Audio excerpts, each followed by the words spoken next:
4. Open house. Persiapan untuk acara open house nanti malam sudah oke. Panitia yang ditunjuk oleh Rohayati bekerja dengan sangat baik. Kaos yang dijadikan sebagai dress code acara tersebut pun sudah habis dibagikan kepada para tamu undangan. Semua warga Bojong Kences diundang, tanpa kecuali mantan suami Rohayati yang bernama Ajat. Pria yang berprofesi sebagai buruh bangunan tersebut merasa sumringah saat Tudung, salah satu panitia acara, menyambangi kediamannya untuk menyerahkan undangan serta kaos khusus bertuliskan Roroholik itu. Kaosnya wajib dipakai ya Kang, kalau nggak make kaos itu nggak bisa masuk dan nggak bisa makan hidangan yang mantap pisan. Siap Dung. Ya udah, kalau begitu saya pamit ya Kang. Masih banyak undangan yang harus disebar. Ya silahkan Dung.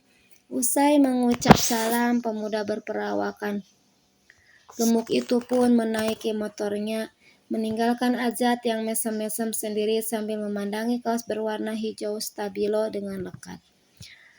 Untung si Tinah lagi ada acara keluarga di Bojongkoneng, besok baru pulang. Jadi saya bisa datang ke acara mantan ayang Embeb. Penasaran pisan katanya orang-orang itu si mantan ayang. Embeb makin cantik dan montok, gumam Ajat sambil menggosok pelan brewoknya. Usai Isya, acara pun dimulai. Ajat sudah duduk manis di deretan kursi paling depan. Ia tidak ingin kehilangan momen melihat wajah rupawan sang mantan istri yang konon katanya auranya semakin terpancar itu. Suara MC mulai terdengar, pemimpin serta mengatur acara agar tertib dan sesuai dengan susunan acara yang telah dibuat oleh panitia.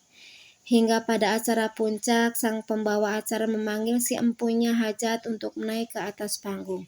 Tepuk tangan dan riuh suara para tamu undangan yang hadir menyertai Rohayati yang hadir naik dan berdiri di samping MC di tengah-tengah panggung. Sang idola warga Bojong Kences datang dengan sejuta pesona yang dimilikinya. Dengan balutan gamis berwarna merah terang berbahan satin yang dipadukan dengan brokat berwarna emas membuat tubuhnya yang berisi semakin aduhai terlihat. Tampilan wajahnya pun selalu mejiku Hebiniu dengan bulu mata anti tsunami andalannya yang terpampang nyata melambai-lambai manja. Kelopak di balik bulu mata yang lebat dan panjang itu disapu dengan eyeshadow berglitter berwarna genjreng senada dengan gamis yang dipakainya. Alisnya pun tak lupa dari perhatian si janda semok, ia membentuknya tebal dengan pensil alis berwarna hitam. Lambaian tangan Rohayati disambut bahagia dan antusias oleh para warga yang hadir, terutama Ajat yang terpukau akan kecantikan mantan istrinya yang luar biasa. Jakunnya naik turun menelan saliva berkali-kali. Edun, si ayang Embeb mani cantik pisan. Nyesel saya selingkuh sama Tinah yang bawel, galak dan gendut itu. Gumam Ajat dalam hati. Gelang di tangan Rohayati berbunyi gemerincing. Ia sengaja terus menggerakkan tangan setiap kali sedang berbicara sambil memegang mic. Senyumnya pun merekah terus di bibir merahnya, memamerkan gigi yang dipasang kawat tanpa ia sadari lipstik yang dipakainya menempel di permukaan dua gigi depannya. Mungkin ia terlalu bersemangat saat berdandan tadi. Di atas panggung, Rohayati memberikan motivasi yang sangat berguna dan mampu membuat orang-orang yang hadir malam itu terbius untuk bergerak merubah nasibnya yang serba kekurangan. Jat, kamu kenapa dari tadi melongo terus? Terpesona ya? Ledek Didin menyikut tangan Ajat. Berisik Din, rese banget ayah kamu. Haha, nyesel kamu ya dulu ninggalin si Roro. Sampai kasih talak 3 segala. Gak. Rese pisan kamu Din, jika sebelen. Nyesel saya duduk di sini. Tahu gitu mah mendingan saya duduk di ujung. Aduh. Dimaki seperti itu, Didin tertawa tanpa merasa bersalah sedikit pun. Ajat memasang wajah masam, ucapan pria di sampingnya sangat tepat. Dalam lubuk hatinya memang ia sangat menyesal telah menceraikan Rohayati. Seandainya waktu dapat diputar, pastilah ia akan mencintai dan menyayangi wanita yang tidak pernah banyak menuntutnya dengan permintaan yang macam-macam seperti istrinya yang sekarang. Wajah Ajat menjadi merah padam, malu tak terkira saat namanya disebut oleh sang mantan istri sebagai orang yang telah membuatnya berhasil seperti itu.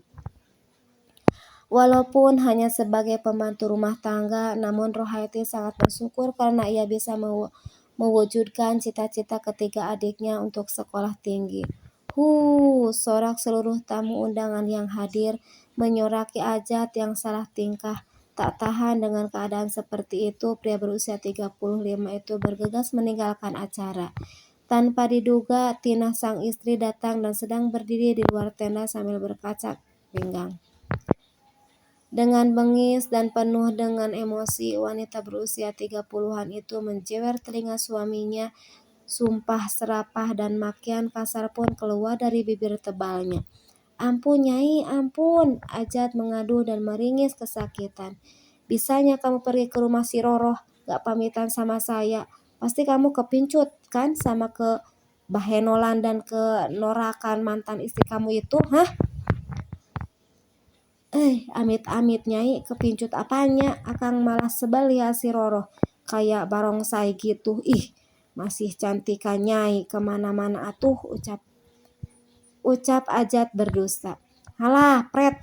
Barongsai tapi akang mau datang dan pakai kaos kampungan kayak gitu. Najis pisan kamu, Kang. Har Nyai, ini mah sebagai bentuk penghormatan aja. Kan akang diundang, masa akang gak datang? Berisik kamu, Kang. Pokoknya malam ini sampai 1 bulan ke depan akang tidur di luar kamar ya. Gak akan dapat jatah. Gak sudi saya, umpat Tina sambil menyeret kasar tubuh suaminya. Jangan atuh Nyai, sabodo teuing. Melihat perang dunia yang terjadi antara Tina dan Ajat, semua para tamu undangan yang hadir tertawa terbahak-bahak diselingi dengan sorak mengejak. Namun dengan cepat Rohaiti menghentikan aksi para warga tersebut. Sudah, bapak-bapak dan ibu-ibu semua, jangan kayak gitu sama Kang Ajat. Biar bagaimanapun dia adalah orang yang pernah ada di dalam hidup saya.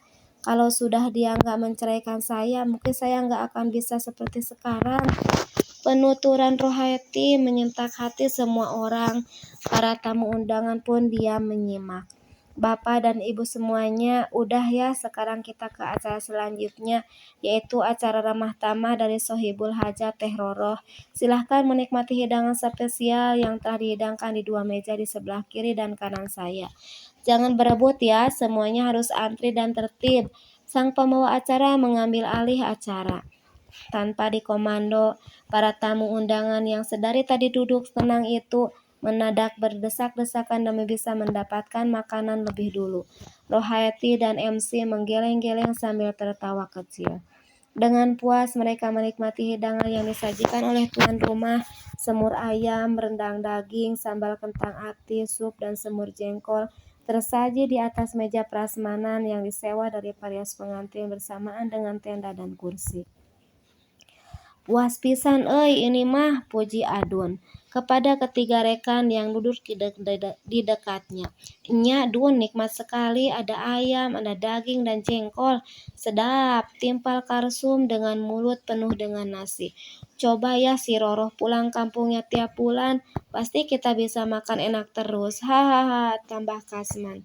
Bangkrut atuh man, kalau acara open house-nya diadain tiap bulan mah. Kamu mah ada-ada aja, sungut Adun. Hahaha, ya nama juga harapan Dun. Bebas atuh jangan sewot Perbaikan gizi, jawab Kasman tidak mau kalah.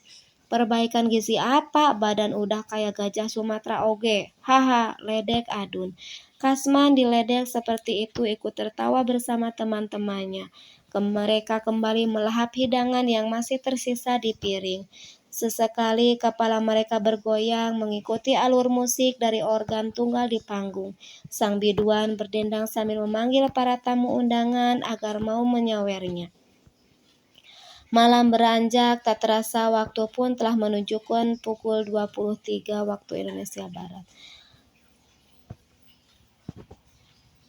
MC menutup acara dengan doa bersama yang dipimpin oleh Pak Ustadz yang dituakan di kampung Bojong Kences tersebut. Usai doa bersama, para tamu undangan yang akan pulang diminta bersalaman sekaligus perpisahan serta memberikan doa restu karena Rohaiti akan berangkat pada keesokan harinya. Sama halnya saat mengantri makanan, acara antri salaman pun diwarnai dengan aksi saling dorong dan desak-desakan. Terutama para bapak-bapak dan pemuda. Edun, wangi banget tangan Neng Roroh, kayaknya tangan saya nggak akan saya cuci, ucap Didin sambil menciumi tangannya.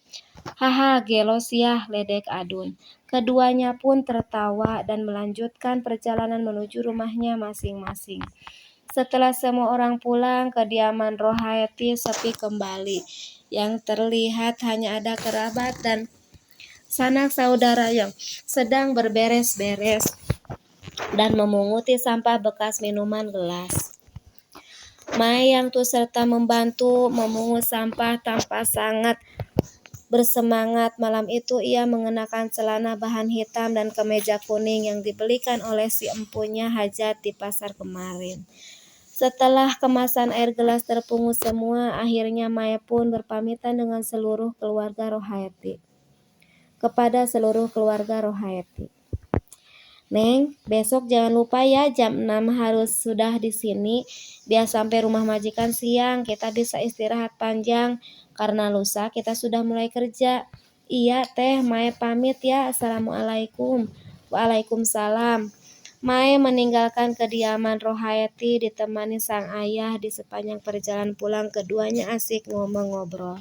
Banyak nasihat yang diberikan Dahlan kepada putri sulungnya, tak terasa air matanya pun berlinang membasahi pipinya.